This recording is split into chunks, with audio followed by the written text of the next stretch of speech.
Bonsoir à toutes et à tous et merci de nous rejoindre pour cette nouvelle et dernière édition concernant ce scrutin présidentiel 2021. Et nous allons débuter donc cette édition en rendant hommage donc aux hommes et femmes de la communication, des médias et de la presse qui ont donc suivi les candidats, les deux candidats en lice pour cette élection partout sur le territoire national.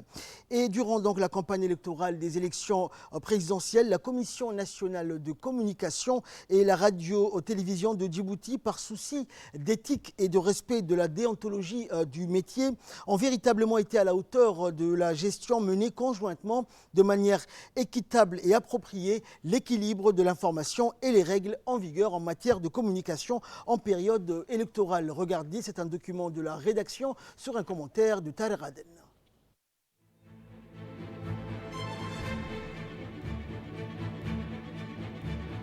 La Commission nationale de la communication CNC, dans ses missions de veiller au respect de l'expression pluraliste durant la campagne électorale, et la RTD, Radio-Télévision de Djibouti, dans ses qualités de première place des médias à l'échelle nationale, et son rôle capital qui recouvre un large public et le maximum de fidèles reliés quotidiennement dans le cadre de ces émissions, ont su respecter les principes démocratiques, définissant à tout instant neutralité et l'impartialité des émissions radiophoniques audiovisuelles diffusées en période électorale.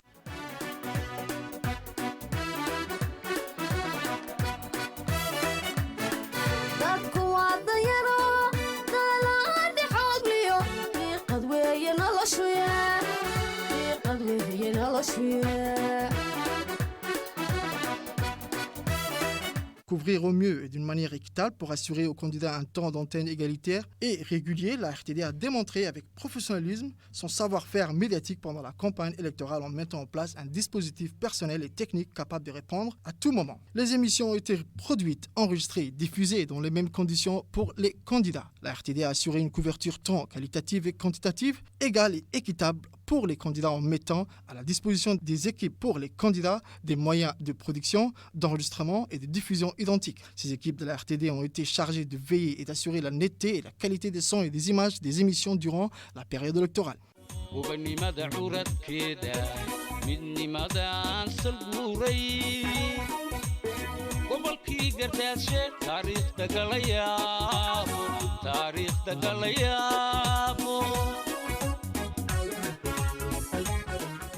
La RTD a également assuré un accès équitable et égal pour tous les candidats et leurs représentants qui ont bénéficié du même temps d'antenne et de parole en leur aménageant au sein de la RTD des locaux équipés et spécialement préparés et réservés aux différents candidats. Lors de passages dans les émissions radio-télévisées où la prise de parole en premier des candidats est le résultat d'un tirage au sort effectué en présence d'un huissier de justice. L'information diffusée a notamment répondu aux principes de responsabilité, d'impartialité, d'exactitude et de moralité. La RTD a particulièrement veillé à la participation des femmes, des jeunes et des personnes à besoins spéciaux aux émissions de la campagne électorale et surtout à travers les langages des signes dans les différents journaux de campagne. Et donc dans cette édition, nous allons également revenir donc une rétrospective donc des meetings tenus par le candidat indépendant. Arta et Ambouli donc sont ces lieux où le candidat indépendant donc s'est produit et était entouré de ses partisans et militants. Voici les moments forts de ces meetings sur un commentaire de Negat Fouad. Arta qui a accueilli le 26 mars 2021 le premier meeting du candidat indépendant Zekria Ismail Farah, qui a pris l'initiative de se porter candidat à la présidentielle. Le seul candidat qui se présente à titre indépendant à l'élection présidentielle du 9 avril prochain. C'est avec cette élection que le public en général et celle d'Arta en particulier l'a découvert. Ce qui n'a pas empêché une foule bouillante et effervescente de lui manifester l'engouement pour cette première journée organisée auprès d'elle qu'elle a jugée symbolique, voire historique. Le candidat indépendant, M. Zekria Ismail Farah, a pris la parole au podium pour présenter son programme et surtout mis l'accent sur une mission qui l'anime, une action qu'il souhaite entreprendre pour un élan social plus prometteur. Il a évoqué plusieurs points, comme les raisons l'ayant poussé à se présenter, son programme de campagne ainsi que la situation politique du pays. Une intervention marquée par des applaudissements et des appels scandant notamment Zekria, président. Zekria, qui a érigé la valorisation du citoyen au cœur de son programme de campagne. Selon ses propres dires, la majorité des citoyens sont délaissés et vivent du jour au jour. C'est donc sur ce point essentiel qu'il mène sa campagne.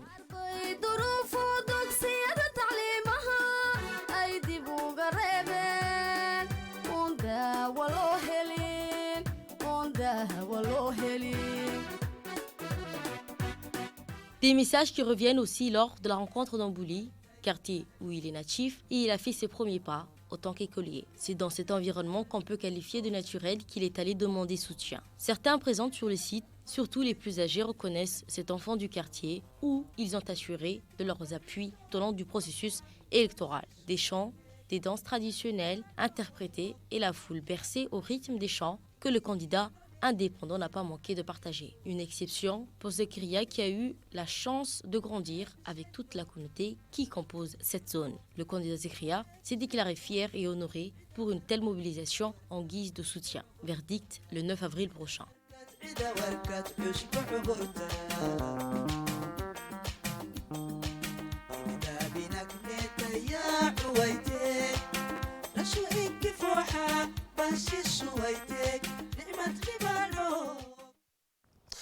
Et concernant donc les meetings pour cette dernière journée de campagne pour le candidat UMP et président sortant Ismaël Omar Guelleh, la dernière journée donc de ces rencontres thématiques notamment où le candidat Ismaël Omar Guelleh a reçu les ulama et intellectuels à Haramous. Cette rencontre a servi de cadre à plusieurs thèmes qui ont été à l'ordre du jour. Ces échanges entre le candidat UMP et les ulama ont porté sur la situation, notamment de certaines mosquées, la question sur la zakat et d'autres questions. Dans un mot prononcé à cette occasion, le candidat de l'Union pour la majorité présidentielle, Ismaël Omar Guelleh, a précisé que Djibouti était une nation ouverte sur le monde et une république qui garantit la liberté de culte. Nous sommes aussi un pays musulman. A-t-il ajouté, nous souhaitons favoriser le développement d'une pratique religieuse basée sur la tolérance et la connaissance des textes sacrés. Et Djibouti est une nation ouverte sur le monde et une république qui garantit la liberté de culte.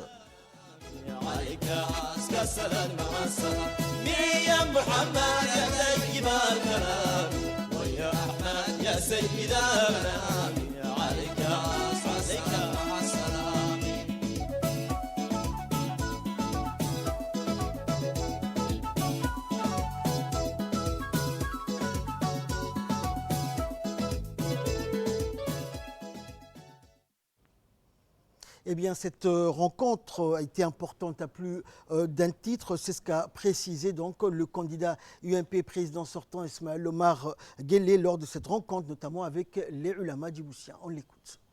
بكم أيها العلماء الأفاضل يأتي من باب التكريم والتقدير لما تقومون به من جهود مشكورة في نشر قيم الدين والأخلاق والفضائل الاجتماعية.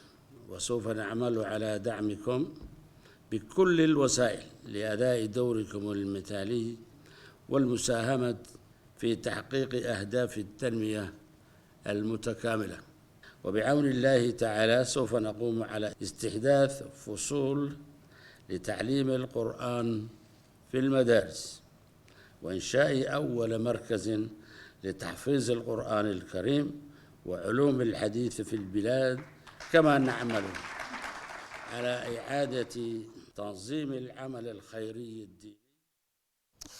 Et après 12 jours exactement de campagne comptant pour ce scrutin présidentiel 2021 et à 48 heures du scrutin du 9 avril prochain, le dernier grand meeting du candidat UMP, président sortant Ismaël Omar Guelleh, s'est tenu donc aujourd'hui au stade Gouled. Les citoyens des quartiers historiques de la capitale djiboutienne, ceux habitant les communes de Boulaos, Rastika et Balbala, ont réalisé cet après-midi une véritable démonstration de force pour montrer à leur candidat favori, en l'occurrence le président sortant Ismaël Omar Guelleh, leur abnégation à soutenir sa candidature pour le 9 avril prochain. Regardez.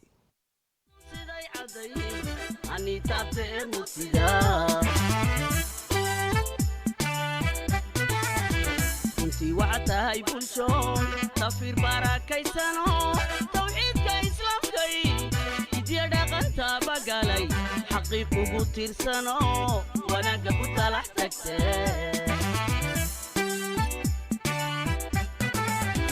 كنتي وعتهاي بولشوي تفير باراكي سنو توعيدك اسلام كيو يدي دغنتا بقالي حقيقه ترسنو وانا قبل طلعتك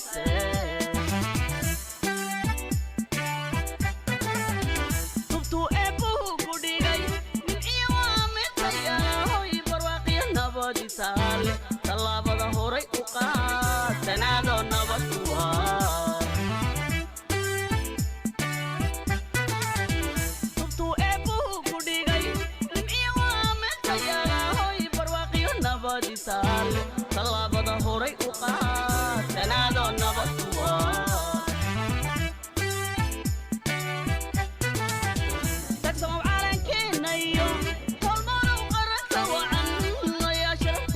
midaya ee tallaabada horay u qaad tanaadoo nabad ku waa ragsamow caalankeena iyo tolmaanow qaranka wacan ayaa sharaf kugu tamidaya ee tallaabada horay u qaad tanaadoo nabad ku waa adduunku adiniya cidhib hayaba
Et ce dernier d'un grand meeting a rassemblé toutes les grosses pointures de l'univers musical djiboutien. En effet, cette pléthore d'artistes parmi les plus emblématiques de la nation djiboutienne et des stars somaliens, spécialement invités pour cette occasion, ont chauffé la scène en interprétant des chansons les unes plus belles que les autres.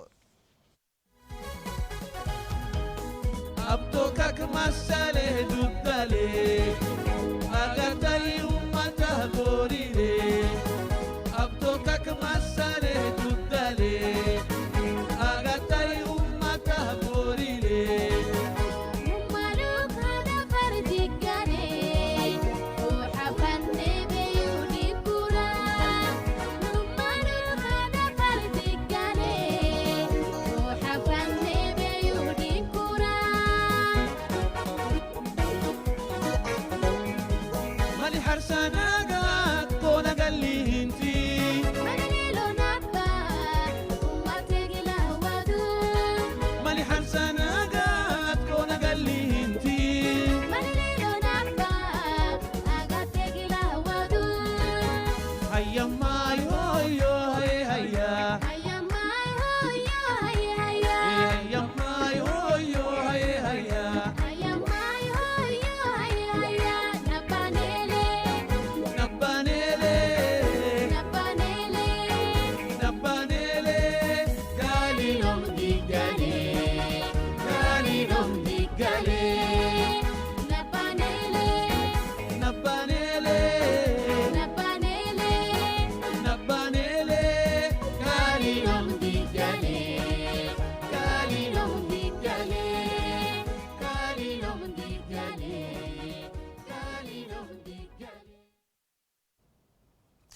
Et donc, entamons la série des interventions par la suite pour ce dernier grand meeting du candidat UMP président sortant Ismaël Omar Guelleh, des membres donc de l'Agence nationale pour les personnes handicapées et des jeunes militants donc ont pris la parole durant ce grand meeting.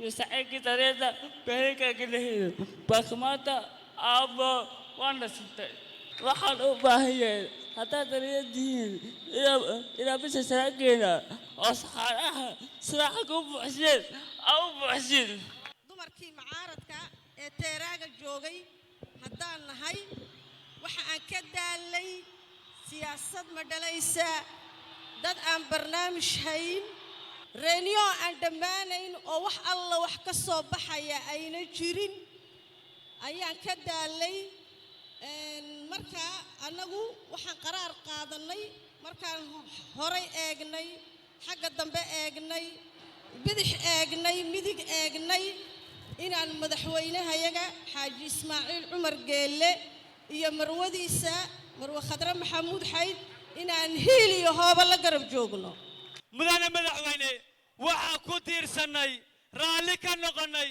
mabsuud ku noqonay siyaasaddaada wanaagsan aad ugu horumarisay hooyada qaranka aad ugu horumarisay baan mabsuud ku noqonay mudane madaxweyne waxaan ku tiirsanay raalli ka noqono mabsuud ku noqonay nabadaynta aad nabadaynayso dalalka jaarka nabadaynta aad nabadaynaysan heshiis ku noqonoon mabsuud ku noqonay waxaan nahay dhallinyaradii waddanka waxaan leenahay si buuxda waxaan u garab joognaa madaxweynaheena qaranka waxaan u garab joognaa madaxweynaheena qaranka waxaan hiil iyo hooba siinaynaa madaxweynaheena qaranka. Et plusieurs hauts responsables de l'UMP se sont également prêtés à l'exercice en prenant la parole durant ce grand meeting. Justement, écoutons l'un d'entre eux, qui est secrétaire d'État à la décentralisation et haut responsable de l'UMP, Hamoud Mohamed Aramis.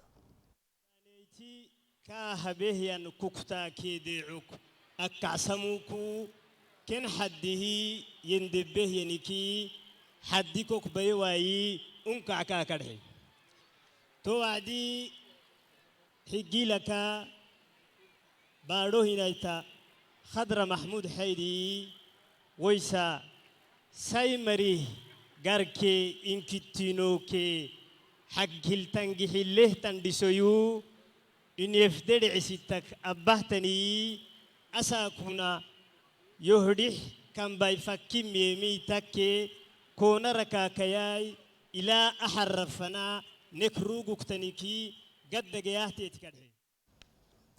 Et juste après, donc, les hauts responsables du parti RPP se sont également exprimés. Écoutons donc Ilyas Moussa Dawale qui a donc remercié la population du Boussien, notamment les partisans et militants de l'UMP, qui a exhorté donc tout ce beau monde à venir voter le 9 avril prochain.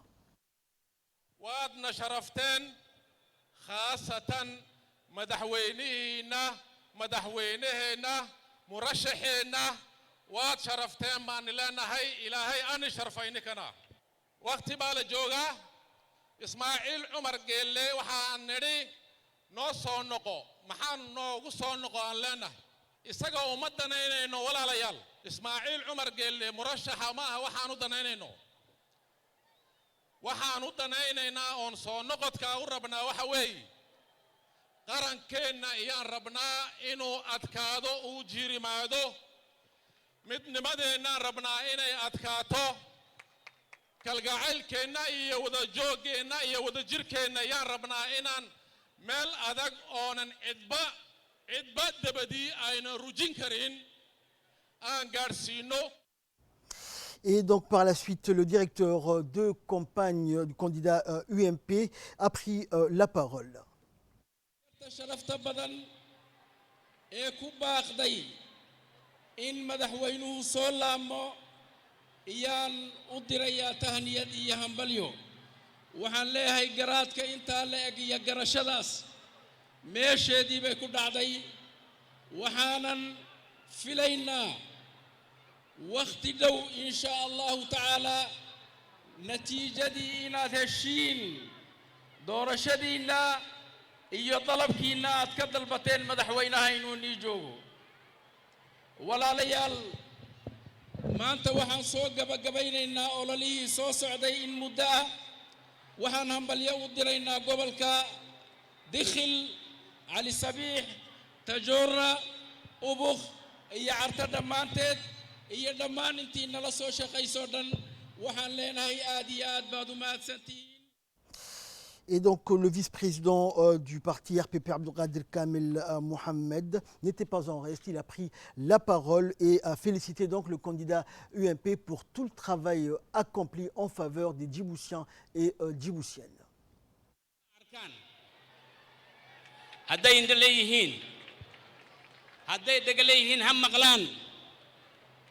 inaad ka tiraadiin annaga waxaan la jirnaa Ismaaciil Cumar Geelle waxaan leenahay ballankii waa jimcaha sida aad tihiin waxaan iga doonaynaa inaad saxaarada buuxisiin. Et enfin, donc, le moment tant attendu durant ce dernier grand meeting était donc bien évidemment l'intervention du candidat UMP, président sortant Ismaël Omar Guelleh. Nous l'écoutons. jamhuurka ama dadweynaha inta leega isugu yimid halkani qaraartii 17 December intii ni timiday waxaan filayaa in ay maanta ay sii kordheen maxaa yeelay waxay ka dhigan tahay waxaad adigu doonayso ama qofka inuu ku hago ama uu ku taliyo ama uu ku horkaco aad doonayso doorashadiisa sanduuqa aad la tagayso weeyaan dimuqraadiyadda la sheegayba taasaa ugu horraysa dhallinteennu waxa weeyaan mustaqbalkeennu dhallinteennu waxa weeyaan kuwii dalkan dhisayay berritoole kuwii dhexlayay berritoole waxa aan dhallinteenna inta waxbaratay iyo inta kaleba waxaan jecelnahay farsamada inaan nin waliba ku hubayno farsamo uu noloshiisa ku maarayn karo waxa aan jecelnahay ama aan ku dadaalayna inaan u sheegno adduunka dad jabuutiyaan la yidhaaho oo ka fogaaday cudurrada dadka kale haysta oo kolka lagu weydiiyo iyaa tahay reer Jabuuti baan ahay ayaan nagu filan ayaan leenahay sidaasay midnimadeennu ku adkaanaysaa sidaasay walaalnimadeennu ku adkaanaysaa sidaasaan ku daafacaynaa dalkeenna meeshaad doontay haddaad tagtid halkan unbaa kuu soo hilaacaysa waxaan doonaynaa inaan isku ogaanno qarannimo isku ogaanno walaalnimo isku ogaanno horumar aan isku ogaanno walaalayaal waxaan doonaynaa ardaydeennu in ay meesha ugu sarraysa aan gaadhsiino waxaan doonaynaa nasiibka inaan siino arday kasta oo Maraykan iyo Faransi iyo wixii doonay hada uu leeyahay inuu yeesho annaga doonayna wixii doonay annaga baxaan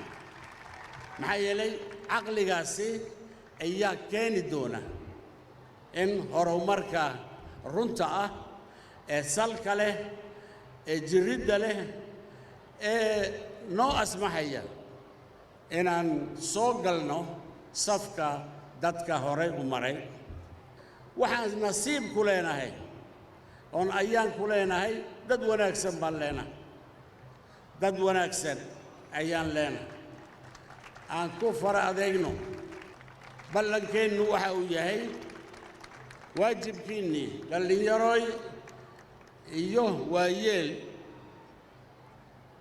ballankiinnii inaad buuxisaan bisha 9keega oo sidaa aan u arkayo quruxdeeda aan sanduuqana ka helno waan hubaa inaad sidaad maanta u timaadeen iyo intaad ka timaadeenba inaad fulinaysaan waan hubaa dalkeennu ha noolaado jamhuuriyadda jabuuti ha noolaato shacbiga jabuuti ha noolaado wassalaamu calaykum waraxmatullaahi wabarakaatu. Et c'est ainsi que prend fin cette édition. Merci à vous de nous avoir suivis. Nous vous souhaitons de passer à toutes et à tous une agréable soirée avec la suite de nos programmes télévisés.